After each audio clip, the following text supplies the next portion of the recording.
The 1,000 kilometres of Catalonia in Barcelona, the opening race of this year's Le Mans Series, and the first surprise, perhaps, the man who found himself on pole. Danny Watts put the car there, the Straker Racing Ginetta Zytek machine, and Peter Hardman would be leading them off. We looked further down the line to find those who hoped to do battle and take part in what was to prove to be a tremendous day's racing. They'd opened the gates by issuing free tickets, free passes, and those who came along, all 23,000 of them, enjoyed a great day of racing. Yeah, but of course this weekend, debut of the Gulf Lola Aston Martins, the coupes. They've been improved over last year's cars, and they're going for 50th anniversary win at Le Mans moment, this year. obviously, sort of the start of what's clearly going to be a long season ahead of us, and a build up to Le Mans, but only little over 2 months away. So disappointed not to have pole? Well, you know, you can't have pole all the time, and it's good to see a new car there as well. And it's for us, second and third was a very good result, actually. We had a couple of slight gremlins on the car, but who knows what will happen in the race. Dave, we wish you the best of luck. Thanks a lot. Thank you.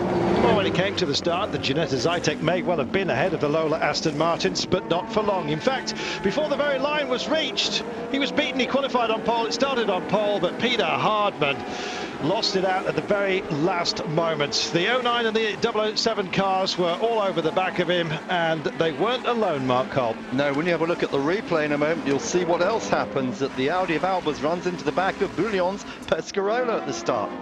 Yes, it was a nightmare start for the pole sitter. Peter Hardman was on board. Look at this. He braked just before the line, or that was the claim. And so the stewards had a big, long meeting, and essentially they decided that for safety reasons, it was the right move to go by the car that slowed down just before the line. And tough luck to the Ginetta Zytek. So there was the collision you were talking about, Mark. Yeah, Peter Hardman playing softball there. So anyway, Muka in the 007 car leads the race. It's a Lola Aston Martin, remember.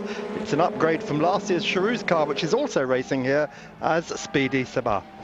So the 007 car leading the way by this time. And, well, if you're wondering what's happened to the remainder of the field, like the GT1 class, the Lamborghini had to start at the plumb last at the back.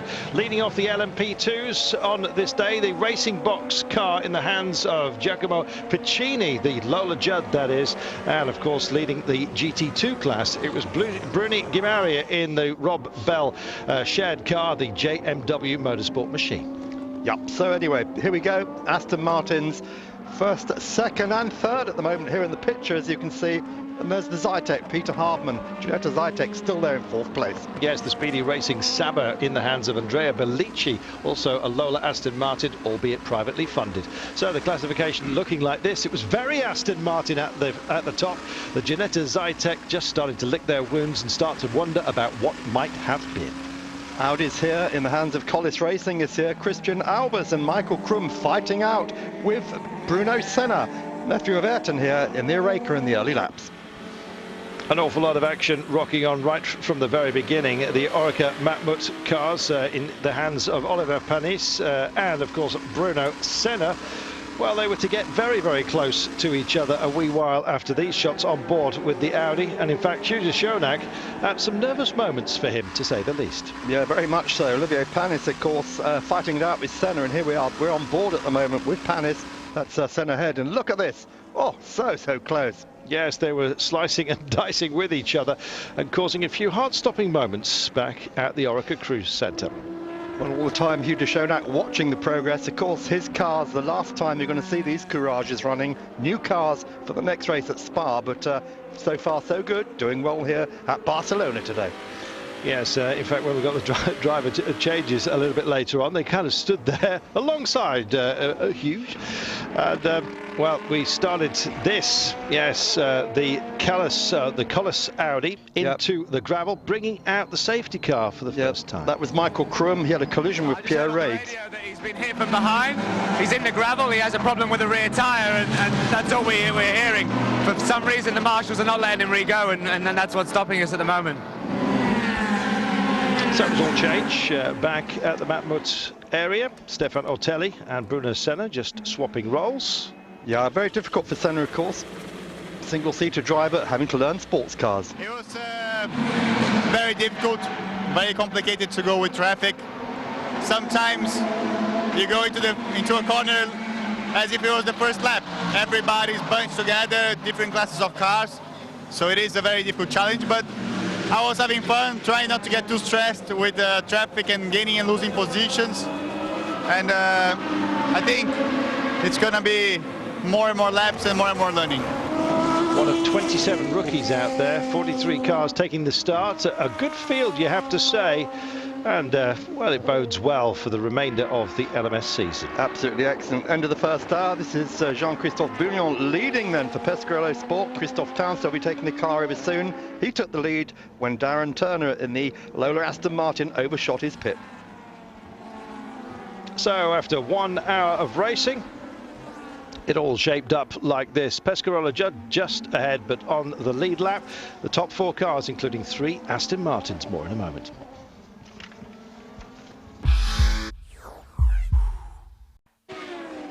Welcome back. Just after the hour mark, there was a real battle going on for P5 in the LMP1 class.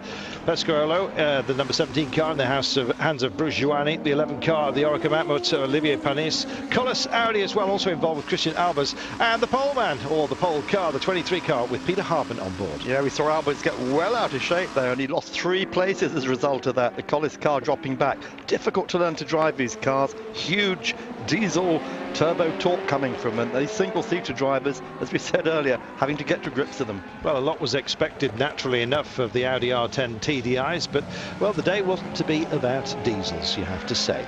Well, Senna and Panis staying together, and, well, they'd had their almost swap paint earlier on, and just swapping anecdotes by this time. Yes, and why not? So, Darren Turner in P2 at the moment.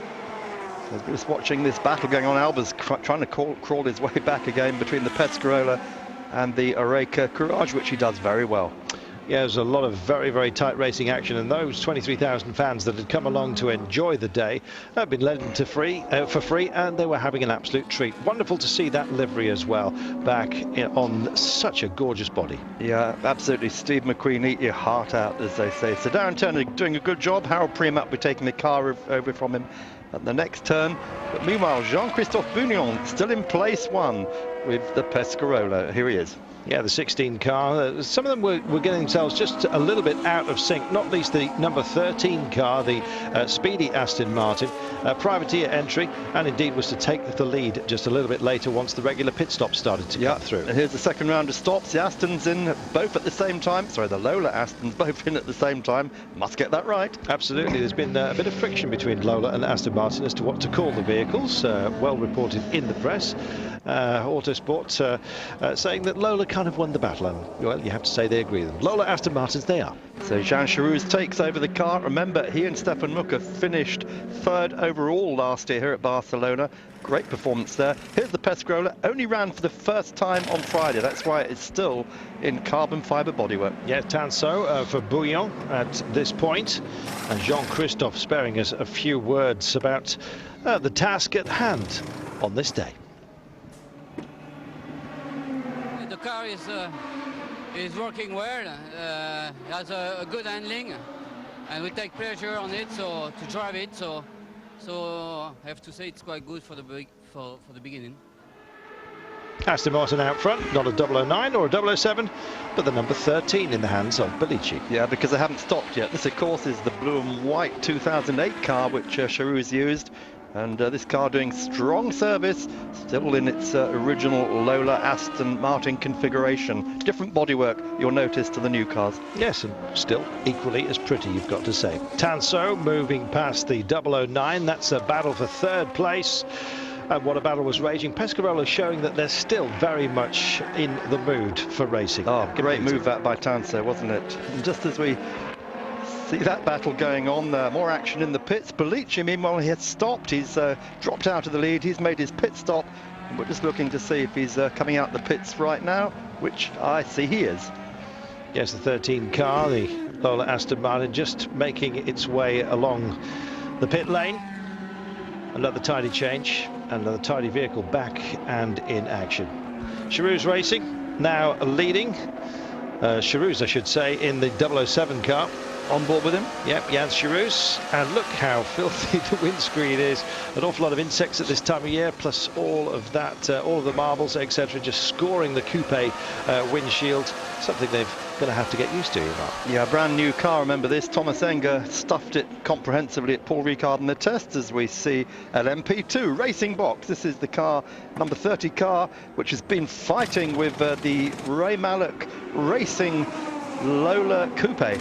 Yes, a royal battle going on in LMP2. Tremendous right from the very off. All classes providing some great entertainment on the day. Let's hear from Tommy Erdos. Yeah, we like that. So it's going really well. The RML team has called all the right shots. Has some pace cars in the middle that helped us, I think.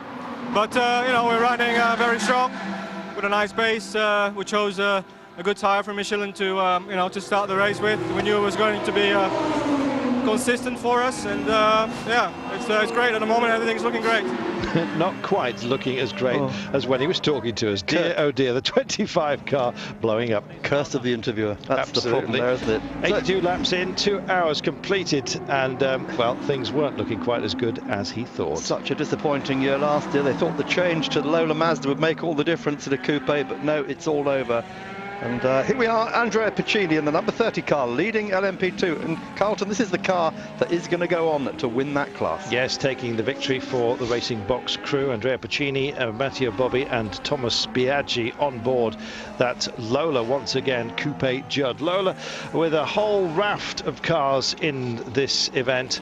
And, well, providing us, as you can see, with a real mix out there. Yep, so coupe is obviously starting to point the way to the future. This is what Le Mans would like to see eventually, and today it's certainly falling into the hands of the coupes in LMP2. Yes, 15 Lolas indeed on board, spreading across LMPs 1 and 2, and tremendous battles there were right the way through. Look at that, Mark. Traffic all the way through this race. It's a 6-hour race. It should go to 215 laps, but after the performance last year by the Peugeot diesels, it's not going to go that far, is it?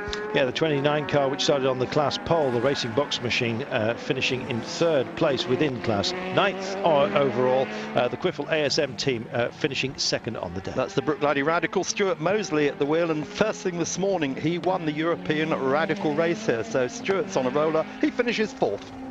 So to GT1s, and what a day this was for Lamborghini. They failed the stall test in scrutineering and were sent to the back of the grid. They had their bumps and bruises, as you can see, along the way. This was just one of them, and that 41 car, the GAC, the GAC Racing Team, LMP2, was involved in quite a few skirmishes on the day, Mark. Yeah, it's Karim Oj at the wheel on that one. So Peter Cox has got a flatty at the front there, as you can see. He's crawling back to the pits, having come all the way up. Then Luke Alfand puts his car in the gravel. No sooner has he taken the lead of GT1. Yes, another adventure for Luke, and not one he'd be caring to remember. Look at that back end going round. But this Carlton was not to be the end of it, because Luke, a couple of hours later, did this. Ouch. And again, it's the GAC Zytek. And it wouldn't be the end of it. The GAC Zytek involved with so many incidents on the day, we kind of started to feel sorry for them. There's Lamborghini starting to pick their way through the field. They've done a brilliant job, and indeed, I have to tell you, came through for victory here. Peter Cox and Roman Rusinov, the first sports car win for a Russian, we think. Vitaly Petrov has been winning GP2, but this was a big first. Yes, and despite the flames, you just have to keep smiling and keep driving, Mark. Yeah, that's somewhere in there is the Ferrari 430 of Anthony Beltoise and Pierre Arret. But would you believe they get the car refettled and back into the race, and they will finish 4th in GT2. Well, Luc Alphonse Corvette finishing in 2nd place ahead of the Labra competition Saleen S7R. Well, here's the victory in GT2, then goes to the Porsche of Team Felbermayr Proton. It's the factory car, driven by factory drivers Lietz and Lieb. The first win for Porsche in the Le Mans series since Interlagos 2007. It's been a long time coming, and delighted, naturally, they were. The 92 car of Bruni, 2nd in the class, the Ferrari F430. It was always surely going to be about Porsches or Ferrari, but Aston Martin still had a beautiful looking car further down in that as well. The Drayson Racing Machine with Johnny Cocker and Paul Drayson on board. Yeah, Rob Bell, by the way, showing that Ferrari of Jean-Marie Bruni, and Pilet and Leo Mansell both had offs in the race, just so you know. Well, we just saw the SEAT sports director there. Future involvement for SEAT, perhaps, you never know. Jaime Puig, yes, and Olivier Panis then we just saw passing Thomas Enger. We're now looking at Panis coming into the pits. They got a problem. Let's find out what it was. Gearbox, we understand. We have a gearbox problem. I don't know exactly what is going on, but I was really disappointed because we have bad qualifying, but on the race we're doing very well.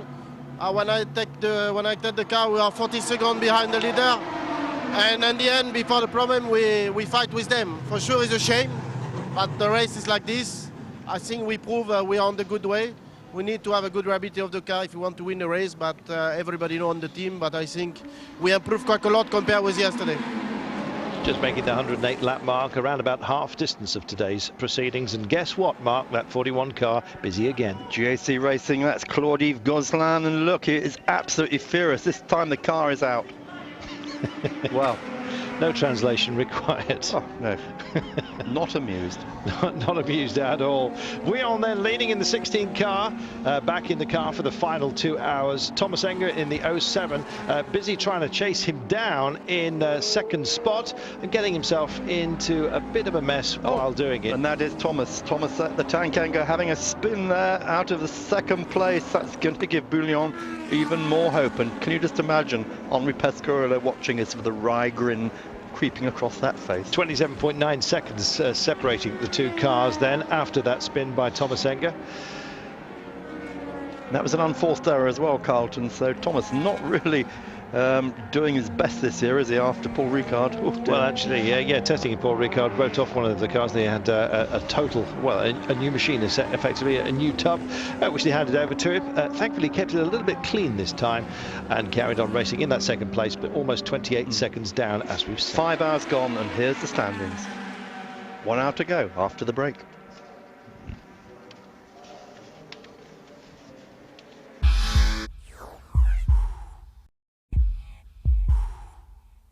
Nine seconds between them. Of course, this played into Mucker's hands. When he comes into the pits, that gap is coming right down. Absolutely. Nerves starting to fray on all sides. It was just a question of who would manage to hold on to theirs. You know, David Richards in the pits, of course, absolutely nervous as a kitten here this afternoon, because this is Aston Martin's big year, 50th anniversary of their last outright win at Le Mans in 1959. So the 07 had a spin, and well, why not the 09 as well? Ramos taking it for a twizzle.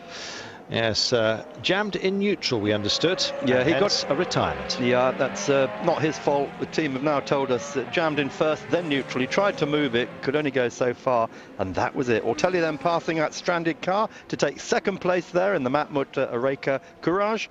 Yes, absolutely, but the tow truck was out for the 009, and as a result, the field was compressed. Danny Watts setting the fastest lap, but was caught out by the safety car and ended up a lap down, so the pole car had an absolute nightmare on the day, and it wasn't Danny Watts' fault. No, the man from Thornborough pulled it all the way back up to 4th place, and there we are. It just shows what can happen when you get stuck in the safety car train and they pick up the wrong cars.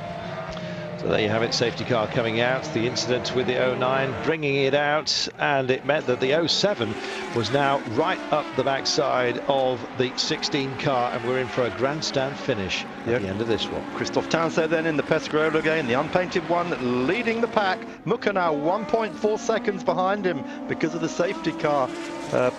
Bunching up the whole field, and this is just going to be a real cliffhanger, isn't it, Carlton? Well, certainly, and question marks starting to be asked about fuel load and whether Mucker and the 007 car had enough on board. Yeah, that's the big question. Is Mucker backing off? I don't think he is. He's just got to push. If he has to have a stop and go, he'll have to do it. Remember, he won the petrol race here last year. Yes, overall in the Charouz Lola, and so having a go to go better this time by. Well, some nervous moments for just about everybody. The Gulf team saying, get us back onto the pictures. We don't want to see pictures of ourselves. Well, the 07 car was really fighting its way through the field and doing a great job. Look at the gap. And look, he's right with him now. 295 kilometers an hour. They're pulling down that main straight. He goes for the pass. Can he do it?